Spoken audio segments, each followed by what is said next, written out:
ഞാൻ അപ്പോൾ ഇക്കയുടെ ഒരു 4-5 നമ്മുടെ ഒരു സെഗ്മെൻറ്റാണ് 4-5 മൂവീസും അതിൻ്റെ ക്യാരക്ടേഴ്സും പറയും.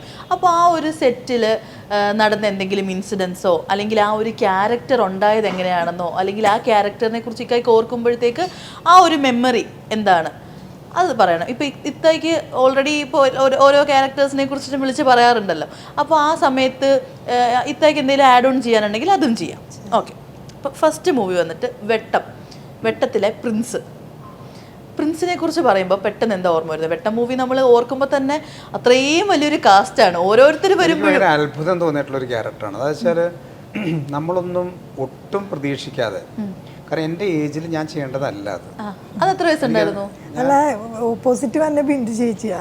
അന്ന് എത്ര വയസ്സുണ്ടായിരുന്നു? അത് വയസ്സ് എനിക്ക് ആയിരിക്കും. ഞാൻ USA ഷോ കഴിഞ്ഞ് വന്ന അടുത്ത ദിവസം മോള് പ്രഗ്നൻ്റ് ആയിരിക്കാണല്ലേ.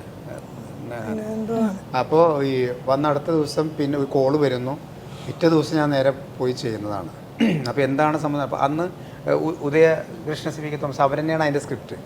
അപ്പോൾ പെട്ടെന്ന് ഇങ്ങനെ വന്നപ്പോൾ അത് ഒരു ഹ്യൂമർ കണക്ട് ചെയ്ത് വരുന്നൊരു ക്യാരക്ടർ ആയതുകൊണ്ടാണ് അവർ പെട്ടെന്ന് നമ്മൾ മനസ്സിലേക്ക് പോയത്.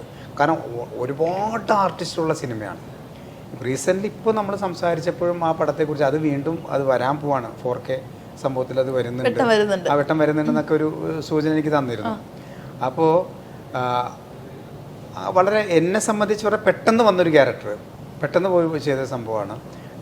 അതിനകത്ത് ഒരുപാട് പേര്, ഇപ്പോൾ ദിലീപേട്ടൻ ഉൾപ്പെടെ അത്രയും പേരുള്ളതിൻ്റെ പേരിൽ അവർ വലിയ സിനിമ, പ്രിയൻ സാറിൻ്റെ സിനിമ, അതാണ് അതിൻ്റെ ഒരു ഹൈലൈറ്റ് എന്ന് പറയുന്നത്. എന്നെ ഏറ്റവും കൂടുതൽ അട്രാക്ട് ചെയ്ത് അദ്ദേഹത്തിൻ്റെ ഒരു പടം നമുക്ക് ചെയ്യാനുള്ള ഒരു അവസരം ഉണ്ടായിട്ടില്ല.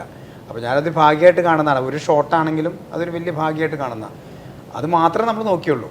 അപ്പോൾ അങ്ങനെ അവിടെ ചെന്ന് ഈ സംഭവങ്ങൾ ചെയ്ത് വന്നപ്പോൾ എടുത്തപ്പോഴും അതൊരു വലിയ ക്യാരക്ടറോ അല്ലെങ്കിൽ ആളുകൾ ശ്രദ്ധിക്കുന്ന സംഭവം അതെങ്ങനെ എനിക്കൊന്നും ഐഡിയ ഇല്ല. കാരണം അത്രയും ക്ലാഷായി കിടക്കുന്ന സ്ക്രിപ്റ്റാണ്. അതായത് അതിൻ്റെ ഒരു തിരക്കഥ അങ്ങനെയാണ്. സ്ക്രീൻ പ്ലേ വന്നിരിക്കുന്നതെന്ന് പറഞ്ഞാൽ അങ്ങോട്ടും ഇങ്ങോട്ടും ഏതൊക്കെ ക്യാരക്ടർ എവിടെയൊക്കെ ചെന്ന് മുട്ടുന്നു, ഈ ഡയറക്ടർ റൈറ്റേഴ്സിനല്ലാതെ വേറെ ഒരു മനുഷ്യൻ കഥ പോലും പറയാൻ പറ്റുന്ന സംഭവമല്ല അത്. അപ്പോൾ അതുകൊണ്ട് അതിനകത്തൊരു ക്യാരക്ടർ അതങ്ങനെ വന്നു പോകുന്നത്. പക്ഷേ ഇപ്പോഴും പലപ്പോഴും കാണുമ്പോൾ ആ കാറിൽ അവരും കൊണ്ട് പോകുമ്പോൾ പറയുന്ന ഡയലോഗ് എന്നൊക്കെ പറഞ്ഞ് ഭയങ്കര ഞാൻ പറയും ഇവരെങ്ങനെയാണ് ഇത്രയും ക്യാരക്ടേഴ്സിൻ്റെ ഇടയിൽ ആ ഒരു സാധനമൊക്കെ ഇവർ നോട്ട് ചെയ്ത് വന്നത്. അതൊരു വലിയ സന്തോഷമാണ്. ഞാൻ ഈയിടയ്ക്ക് ഇങ്ങനെ അതിൻ്റെ ഒരു റീൽ കണ്ടായിരുന്നു. വെട്ടം അത് ഭയങ്കര സ്ലോ ആയിട്ട് ആദ്യത്തെ ഒരു 15 മിനിറ്റിൻ്റെ പോക്ക് കഴിഞ്ഞ് പെട്ടെന്ന് ദിലീപേട്ടൻ, പിന്നെ ഓരോരുത്തരും ജഗദീഷ് ചേട്ടൻ, ഹനീഫിക്ക, എല്ലാവരും ഓരോരുത്തരും ഇങ്ങനെ കാണിക്കുന്നത്. ഇന്നസെന്റ് ഏട്ടൻ എല്ലാവരും ഉണ്ടല്ലോ. ആ സെറ്റ് തന്നെ ഭയങ്കര കളർഫുൾ ആയിരുന്നു, ഭയങ്കര ഓളമായിരുന്നു അവിടെ. ഇവരൊക്കെ പറയുന്ന തമാശകളും കേട്ടിരിക്കാനും നമുക്ക് 4 ദിവസം തികയില്ല. അതിന്റെ ക്ലൈമാക്സ് സീനൊക്കെ ഇപ്പൊ എന്തെങ്കിലും ഓർക്കാൻ പറ്റുന്നുണ്ടോ? ലൈക്ക് മെമ്മറീസ് ഉണ്ടോ ക്ലൈമാക്സ് ഷൂട്ടിംഗ്? ക്ലൈമാക്സിലെ ഒരു സീക്വൻസ് ആണ് ഞാൻ ഇപ്പൊ പറഞ്ഞത്. കാറിൽ കയറി പോകുമ്പോൾ അല്ല, എല്ലാരും ഇവര് ഷോക്ക് അടിക്കുന്ന ഒരു പോർഷൻ ഒക്കെ ഇല്ലേ? ലൈക്ക് ആ സമയത്ത് എല്ലാവരും തമ്മിലുള്ള കോമഡീസ് ഒക്കെ ഒരുപാട് ഉണ്ടാവുമല്ലോ. അല്ല, അതിനകത്ത് വെച്ചാൽ നമ്മൾ ഒരു ഗോഡൌണിലേക്ക് എല്ലാവരും വന്ന് കയറി പോകുന്ന ഒരൊറ്റ ഷോട്ടാണ്. അത് ലെങ്തി സംഭവമാണ് അത്. പിന്നെ അവിടെ ഫൈറ്റ് സീക്വൻസ് ആണ് കൂടുതൽ ആ ഗോഡൌണിനകത്ത്.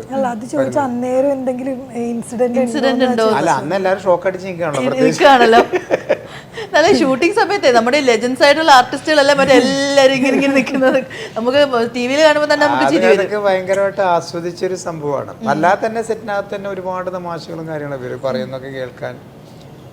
പ്രത്യേകിച്ച് ഇന്നസെന്റ് ഏട്ടനൊക്കെ ഒരുപാട് കഥകൾ ഉണ്ടാവുമല്ലോ. അതെ, വലിയൊരു ഭയങ്കര ഹാപ്പി ആയിട്ടുള്ള ലൊക്കേഷൻ ആയിരുന്നു.